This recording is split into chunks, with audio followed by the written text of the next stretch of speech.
एक तो छोटा यार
अपनी बहन से बोले ये तो बता क्या करे मेरे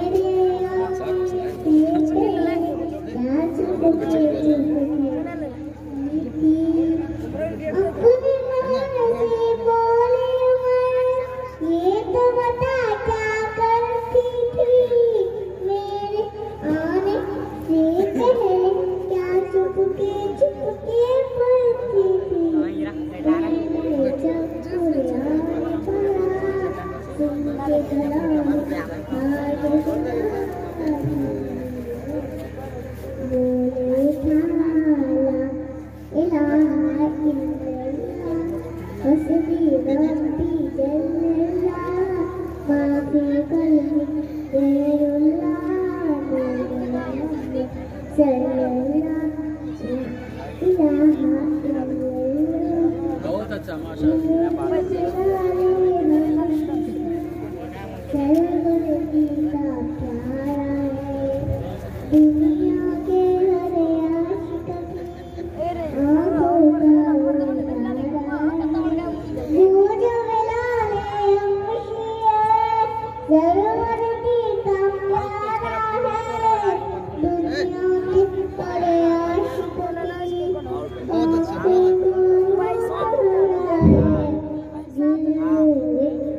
जिन बच्ची और बच्चे का नाम नहीं आया है ईशा के बाद वो लोग यहीं पर रहेंगे, सभी का नाम लिया जाएगा नमाज के वक्त।